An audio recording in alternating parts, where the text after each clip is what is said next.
Okay, guys, we are going to take a look at our last early Neolithic civilization in the Americas. We'll be looking at Meso America and South America, as we see here. These two spots, we'll be looking at the Olmec and the Maya, even though they reach into the next time period, as well as Andean civilization. One thing to note is that it's not really fair to call these river valley civilizations because there's no major river systems in either of them. They'll have to rely on other water sources. And yet we will group them because they have significant farming and large populations. When we talk about American civilizations, one thing I want us to remember in this time period is that they take longer to set up and settle. And this has to do with migration. As we see here, this is the patterns of early human migration. And since the Americas are the most far-flung from the original spot of human evolution in Africa, and they kind of trekked over during the Ice Age when the land bridges around the Bering Straits were exposed. It's not until 12,000 years ago that they land in North America, and it takes a couple more thousands of years until they reach the tip of Argentina. So everything is delayed, our timelines are delayed. And once the Ice Age ends and the water levels rise again, they'll be cut off from everything. So everything the early American societies do, they do independently. They don't have the advantage of diffusion, of sharing information with neighbors, which frankly makes them all the more impressive to me. I think the Mayans are incredible. So we have to give them that and remember that they're doing some things all by themselves. The other thing that they kind of run up against as an obstacle is, due to migrations of animals and, a bunch of other evolutionary biological stuff, there are no large, useful, domesticated animals. So while the old world has cows and horses and all these other amazing, useful, domesticated animals, the new world doesn't really have any. They have llamas, but as we will or have discussed in class, they're really not that helpful. They can't do any labor, can't drink their milk. You can use their wool, and I guess they're cute, but otherwise pretty useless. All right, so we're going to first look at Mesoamerica. We'll be starting with the Olmecs, and then we'll move on talking about the Mayas. Note that there are multiple other civilizations that exist at the same time as the Maya, the Zapotec in what is Oaxaca, Mexico today, Teotihuacan, which is near Mexico City, and some others. We're not going to go in depth with them, but know that the Maya weren't the only ones around, that there are other civilizations nearby. One thing that is really important is that the traditions of the Olmec will be so influential for all of these societies. Some of these practices that we'll mention we'll find in Mayan society, in Zapotec, in Toltec, and later in Aztec society. So the Olmecs are truly our foundational society in this era. All right, so the Olmecs. The Olmecs have the nickname the rubber people because there were rubber trees that they cultivated. They also knew how to vulcanize the rubber to make it useful. So they got that nickname and used it in their daily lives in various ways. Their dates are around 12,000 BCE through 400 BCE. All right, so they're rising much later than some of the older civilizations that we discussed. And some of the main things that they are known for, they have amazing sciences, which we'll get into, extremely accurate calendars, amazing construction. But the kind of main thing about these societies is their very unique religious practices, where they're so unique because they're isolated, right? And they have no other groups to tell them that what they're doing is weird or different, or to expose them to something new.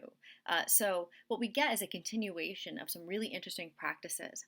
Every city in early Latin America or early Mesoamerica has a ceremonial center, and then the town expands around that ceremonial center. They're polytheistic, they have a lot of bloodletting. So let's take a look at some of that stuff. All right, so in these ceremonial centers, we see altars for sacrifice in early Olmec societies. So up top, here's one, on the bottom, here's another. And through excavation of other artifacts, we're finding that most of the sacrifice was probably infant sacrifice. And if the Mayan religion tells us anything, they believed that the gods required blood sacrifice mostly to keep the rains coming because we don't have river systems to use via irrigation, so heavily reliant on the rain. The other reason we believe it's been largely infant sacrifice that's been a part of Mayan society has to do with all the little artifacts and idols that it's believed that the shamans used to, evoke the power of the gods. And I love these things. I really just have to show them to you. All right, so these are some of the baby uh, idols that are found in these sites. And they're, I don't know, they're always doing really, really ridiculous things. So here's this funny fat baby. Here's a screaming, wailing baby holding on to its genitalia really strongly. This guy, I have a hard time not laughing. This guy is a big fat baby. The fatter, the healthier, the better it was as a sacrificial offering. You didn't want to give the gods some like sick baby that might die. You wanted to give them, this plump, healthy baby, give them the best. But this is a were baby, a were jaguar baby. There was a belief that the gods, which would come in the form of jaguars, could blend with humans and sometimes make these were jaguar baby things, and they were super great to sacrifice apparently. And then there's this kid who's kind of killing me. So here are baby idols used by the shamans. And also, as I said, we have the jaguar as a main symbol of early Mesoamerican religions because a jaguar was native to this area, is an extremely powerful animal, and so it believed that via the jaguar, humans could evoke the power of the gods. And here is a shaman, which says in the caption, takes the form of a jaguar or a were jaguar. So the idea of kind of blending the powers of humanity and the ferocious, strong, amazing jaguar.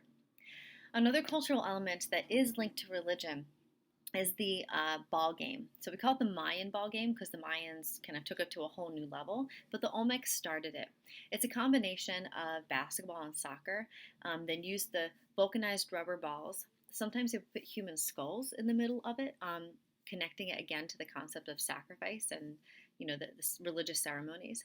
And you would have to use your hips, your knees, your chest, your shoulders, everything but your hands to keep the ball up in the air or shoot it through these kind of hoops on the side.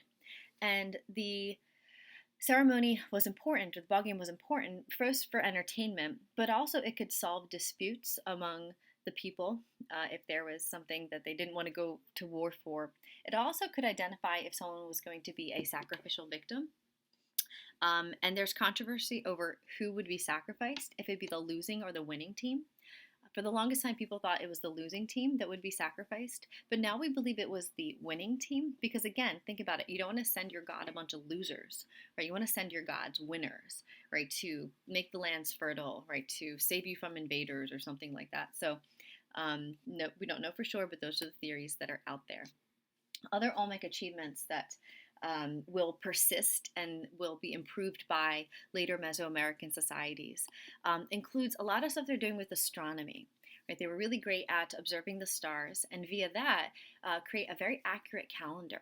Right? They counted for 365 days per year, and they also had the concept of a leap year. One thing we have to remember is that there are a lot of European societies, the Greeks, for example, who didn't kind of use a solar calendar. They kept trying to put the Earth at the middle of things, so their calendars were really wrong. And yet, here we have these, early Mesoamerican societies getting it right from the start. They did have early writing, which this is like an illustration of what's happening on this really ancient stela right here. So they did record their mathematics and all their scientific work on these stela right there. We also have the artistic achievement of the colossal heads at La Venta, and these were made and carved out of gigantic, basalt rocks, and were probably depicting major political and military leaders. So there you have that. The other thing I want us to associate with this part of the world, as started by the Olmecs, is the use of jade, right, as a product that we're going to trade, as something that we're going to craft for ceremonial and other artistic purposes. So this is a mask of maybe a political leader. Jade is found in one of two places, in Mesoamerica or in China. So associate that with those regions of the world. This is some jade jewelry, which would be used as like plugs in the ears. A lot of piercing going on in Mesoamerican society. Irrigation wise, nothing too crazy going on. A lot of drainage type systems and filtering of water to their fields, but doing the best they can. Nothing, yeah, nothing too advanced with them. All right, so Mayan civilization. The Olmecs, nothing catastrophic happens so much as usually what's going on in Mesoamerican society is we have some ecological challenges that cause these civilizations to abandon their city centers and they simply begin to go into smaller scale societies. So as the Olmecs begin to fall, we start to see the transition to the Mayan civilization. So the Mayans slowly start to kind of pop up as city centers um, around kind of 100 BC or sorry CE, but their height is from 300 to 900 CE. Technically speaking, we'll talk about the Mayans as a classical civilizations. The Olmecs found Mesoamerican civilizations, and the Mayans are really the classics. But we'll group it in this time period because that's what our essays do. It's what the AP generally does. The Mayans instead will be a continuation of a lot of Olmec practices. They take it and they amp it up. So we'll see more ceremonial centers, an extreme importance of religion. Religion and politics go hand in hand. The kings of the Mayan cities will never do anything without consulting the priests first. So we see more bloodletting and sacrifice. We see the ball game taken to a different level. And again, we see significant advances in the sciences. They're really kind of incredible. It's hard to believe what they were able to achieve without the help of cheating off of their neighbors, and of course also without the help of beasts of burden. So the Mayans, maybe some of you have been to some of their sites if you've ever been near Cancun or the Yucatan Peninsula. Here I am so long ago, looking terribly miserable as I often do in my pictures, but at the site of Chichen Itza, at the bottom of the pyramid of Kukulkan, looking at the god Quetzalcoatl or Kukulkan right there. So we'll talk about that. So politically, the structure of the Maya, we often call it the Mayan Empire.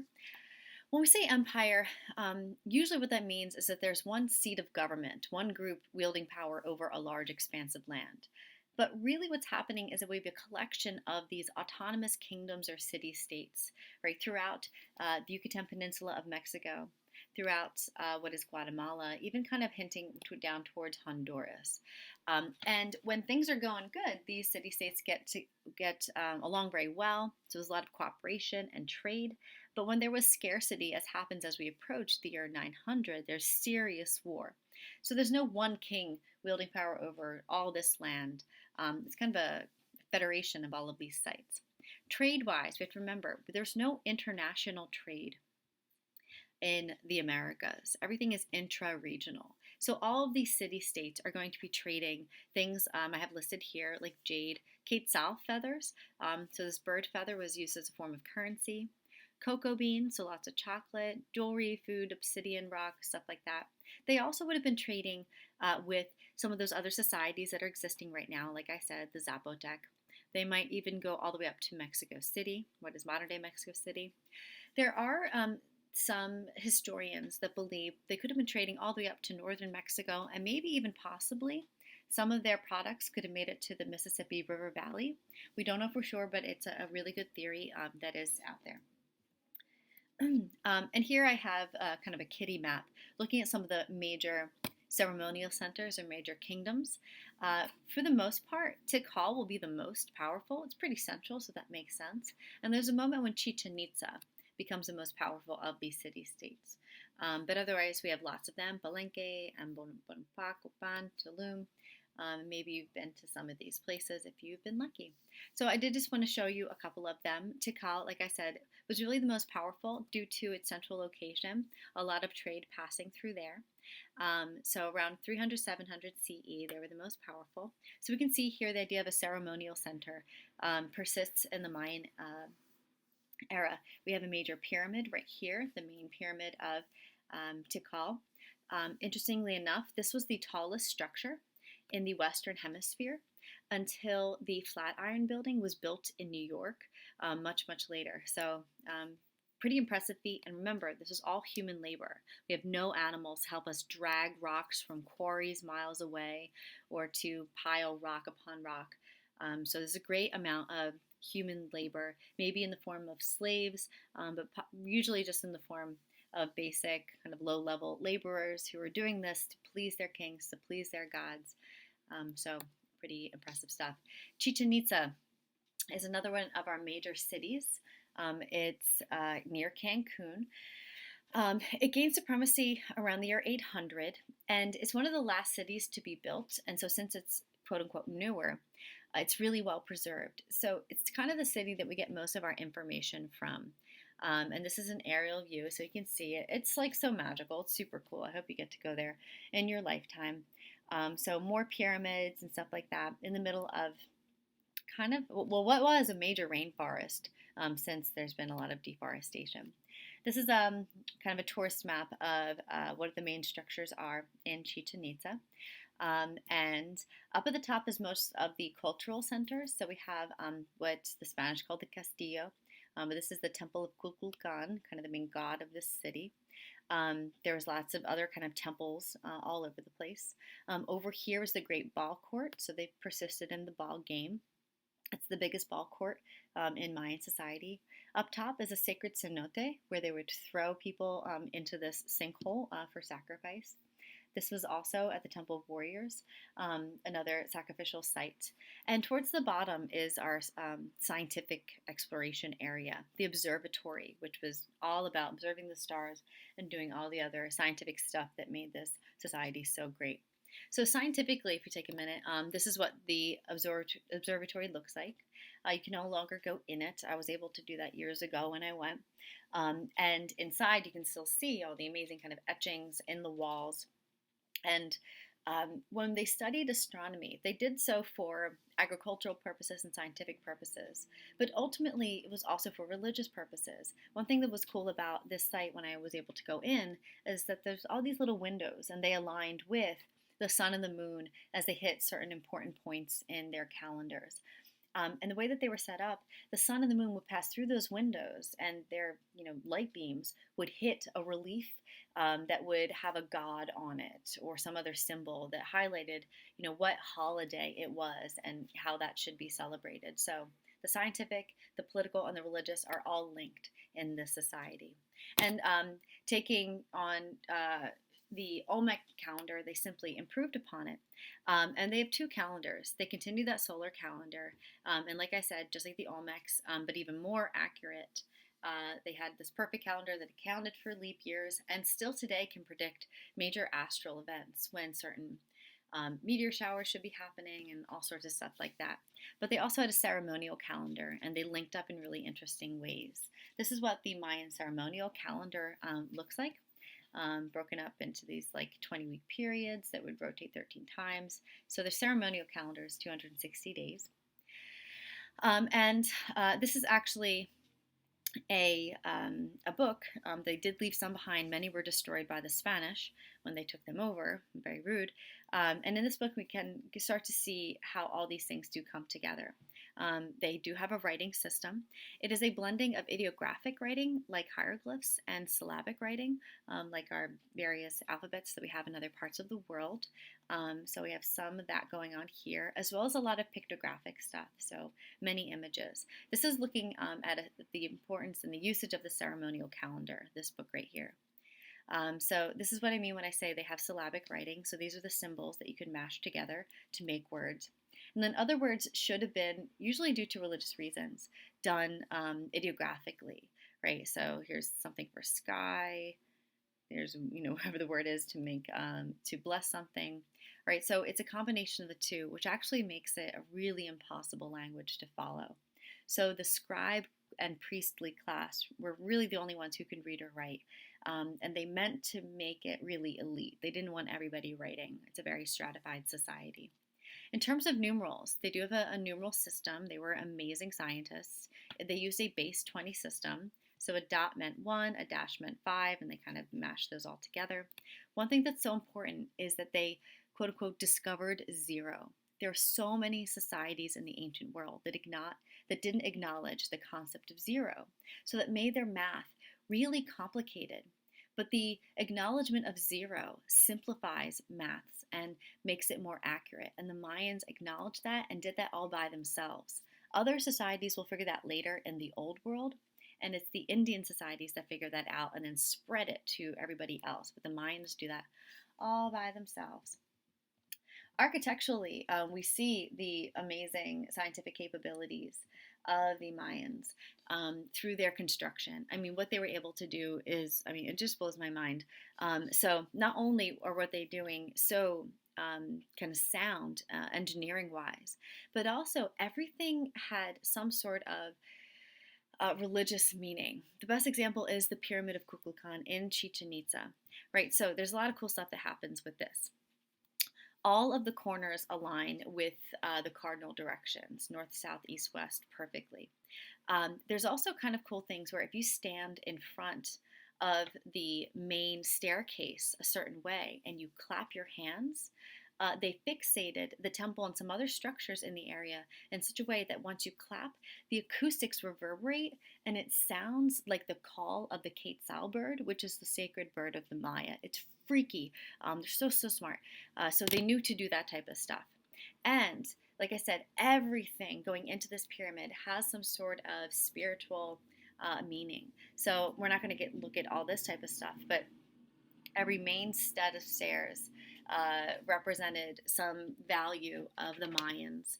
And all the stairs in between it also meant something. And the way that they ascended the stairways during ceremonial practices was supposed to represent something. So, like, super duper detailed. The other thing that's kind of cool is that during their holiest days, which fall on the equinoxes, the way the sun hits this pyramid, it kind of hits this structure right here, and on the main stairway, it makes it look as if the main snake god, Kukulkan, is slithering down the stairs. It's totally incredible. Again, if you have the chance to go, do it. It'll blow your mind. So these dudes were smart. A continuation of their religious and cultural practices. One of the books that you should know is the Popol Vuh. It did stay intact after the Spanish invasion, and it's the Mayan creation story. So from here we get a real sense of their religious belief in the gods. And one thing that's super cool is that it talks about the creation of man, and via that discussion, there is evidence that they believed in a sense of evolution. Originally, the gods made men with mud, but then they melted, and then they made them with corn, and then that wasn't sturdy enough, and then they made them out of sticks, and then they made them out of monkeys, but they were too wild, and then they made them out of their own flesh, and gave their own blood and flesh for that. And so, I mean, that's a really kind of evolutionary type way of looking at the creation of man. So super cool. But that's also why we see a lot of bloodletting. Right, all of these gods literally gave themselves to the creation of man, so they want that in return, especially the god Chak, who is the rain god. Right, the Mayans don't have a river system, so they need rain. Right, so hoping to gain favor with the gods, they take the bloodletting of the Olmec and take it to a whole new level. So some ceremonies only required simple bloodletting. You could pierce your fingers or other parts of your appendages. In this relief right here, we can see this person is passing a rope that has thorns in it through their tongue, right? So lots of piercing. They could pierce their genitalia. Piercing female genitalia was considered to be the most fertile, right? So they really valued women for things like that. Or you would have full human sacrifice, where they would lay a person out during the holiest of holidays, and while they were alive, extract their heart from their chest, say this prayer. Sometimes they would cannibalize the heart or other parts of the body. So they did that. We'll see the Aztecs take that even further when we get there later. They might have also thrown people into these sinkholes, which we'll look at in a second, the cenotes. They thought originally it was young girls, but now evidence points to young boys would have been thrown into these cenotes. So all sorts of sacrifice. And again, we have the ball game. So they take the ball game to whole new levels. This is the Chichen Itzan ball court. It's gigantic. So all the biggest festivals would be held here. And again, we believe now that the winners, would have been sacrificed. And often I have students who ask, like, well, why would you throw the game? Why would you want to die? And we have to remember that that would have been a huge honor to have been sacrificed. And you don't anger the gods by throwing the game. They'll know, right? So they had that faith. And so they were willing to die for the greatness of their civilization. And there was only one of three ways to enter into kind of heaven with the gods. That was to die in war, to die via sacrifice, or to die in childbirth, right? So that's how women gained access to heaven. Otherwise, they had to kind of remain as spirits on earth, is their belief system. So it was a great honor, and you would be rewarded if you were killed. Culturally, also, I think the Mayan concept of beauty is super interesting. If you look at a lot of Mayan art, you'll notice they have kind of a crazy shape to their head. Usually people just think they have gigantic noses, but it's actually that they have this sloped forehead. And it's not really understood why they thought this, but they believe this sloped head was really beautiful. Of course, there's some people who are like, well, it's aliens. Like aliens visited, and that's what they look like, and that's what the Mayans wanted to look like. So, I mean, maybe, but that's what they did. And the way that they would do that is, and this is like a really silly illustration, but that when babies were born, once they were maybe almost a month old, they still had, squishy, soft cranial cases. So they would take these board structures and flatten their heads. And of course, people say, well, wouldn't that brain damage you? And I'm sure they went too far sometimes, and it did. But if we think about how smart they were, what they were able to do all by themselves, maybe makes you smarter. I don't know.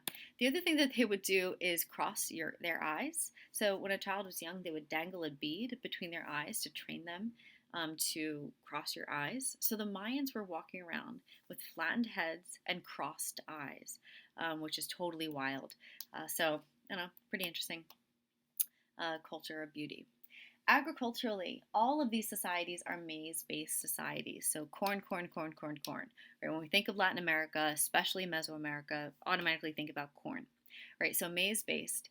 And the other thing about the Mayans is that originally the whole area was covered in forest or rainforest even.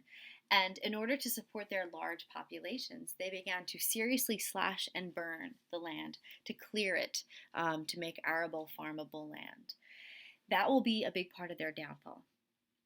And they relied on rain for most of their water. But at some point, probably around the year 400 or 500, these sinkholes that we know as cenotes began to open up. And so water from the sea would get in through these underwater cave networks in the Yucatan and eventually fall in. And then they could finally begin to use that water for some measures of irrigation. So they don't have classic rivers like we know them, but they had these underground river type systems that worked for them. If you go to the Yucatan, you can visit them and swim in them. They're really beautiful, super cool. Here are two of them that you can go to. They're a little freaky because of the wildlife that's there. There's lots of bats inside, or fish that evolved in total darkness. And so they have no eyes, or they're like clear skin and stuff. They're super creepy, but really beautiful and cool. You should check it out. All right, the Mayans begin to fall around the year 900 CE, and they don't vanish. There's always these history channel shows that like, oh, the Mayans vanished. They didn't vanish. Their society just fell, and everybody kind of scattered further into Central America or into other parts of Mexico or into just smaller societies. And the biggest reason for this, as I said, is ecological disaster due to too much deforestation. So they deforested too much. We had these periods of drought.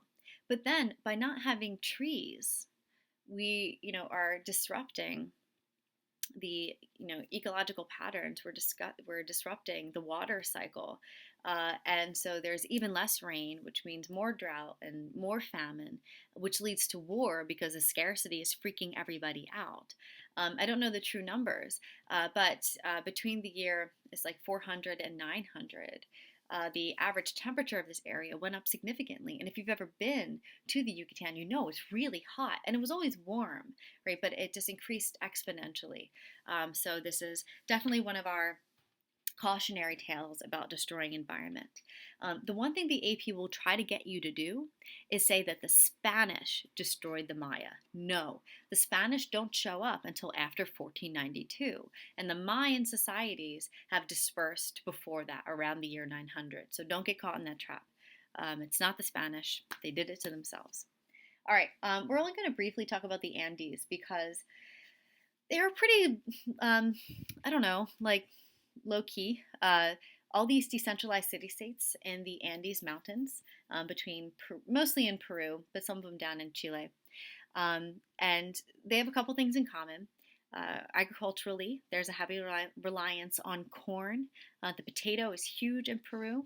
Quinoa, the Incan rice, as you may have had it. And llamas will be important as a main animal, but again, they're not going to be really useful in terms of labor. The other thing they have in common is that they do not have a writing system. It's one of our only early societies that does not. And one thing I want to impress upon you is that even though they don't have a writing system, that doesn't make them not a civilization.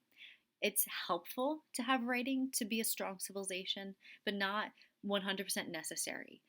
They're a little more small scale, so oral tradition and artifacts are help to communicate information amongst the groups.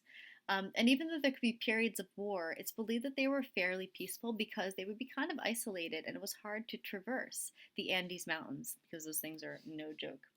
Also, throughout most of these societies, we see a lot of terrace farming, right? To make the Andes Mountains workable to sustain agriculture, we will cut into the mountains for quinoa fields, which is what's going on at the top.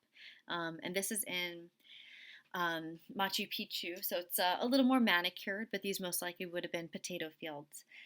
And our main source of irrigation is relying upon glacial melts and the gravity pulling that water down to irrigate the fields. So again, no major river systems, it's the glaciers that are irrigating our fields.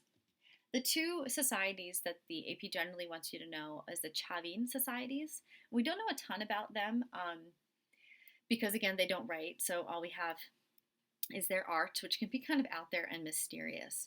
But one thing that we really know about them is that their religion was super important to them. Everything seems to be all about objects that the shamans could use, right, to, bestow the ceremonies here. So we have a lot of religious iconography. This right here is a god holding two stalks of corn, so probably a lot of agriculturally based gods. A lot of art that looks like jewelry and stone relief. It seems these people had a lot of time to devote to religion and art, which means they were probably pretty peaceful and super religious. There's also evidence that the shamans used hallucinogens. So here is a shaman eating what they believe to be kind of like a mushroom. And probably via these hallucinogens, they had visions of the gods and, were able to lead these ceremonies. So that much we know. My absolute favorite of these societies are the Mashita, also known as the Moshe. And what I like about them is that we actually don't know a lot about their leaders, but we know a lot about everything else. And that's something that we don't have with other societies, because if you're making art in Egypt, Mesopotamia, wherever else, you're probably making art about the king, the army, the major war that you won. But instead, the Moshe made art about daily life. It wasn't just the kings who had statues made of them, but everybody in town had their statues made, which is kind of what we're looking at here.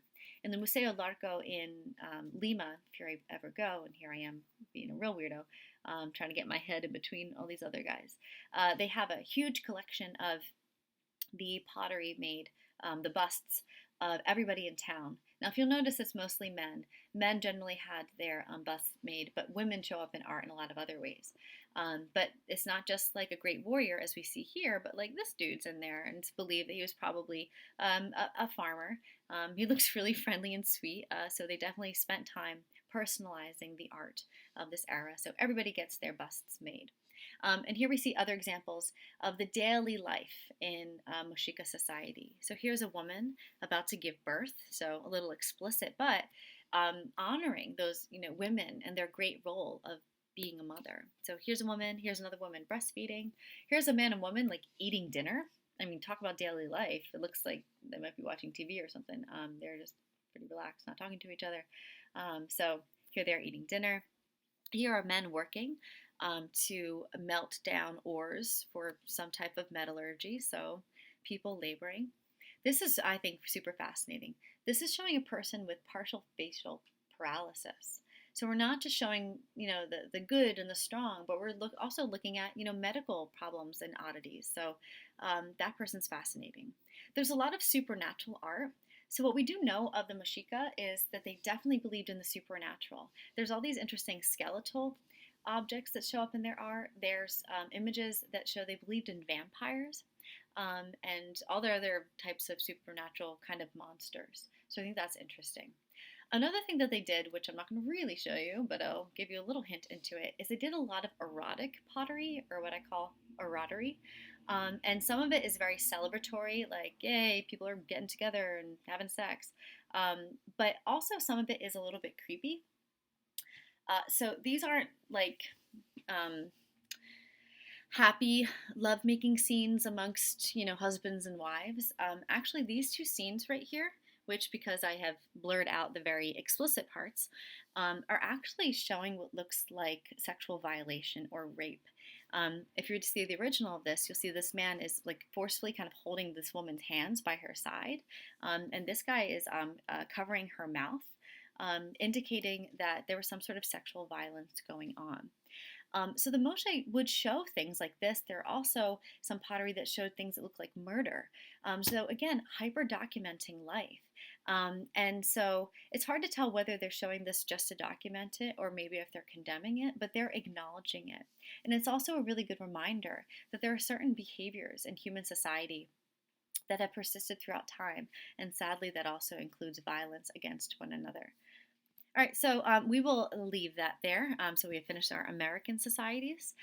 You'll note on this map they do hit upon Papua New Guinea. We also didn't hit upon Oceania through these videos, but we have during class discussions. So those are our foundational societies. We will put all this together in class.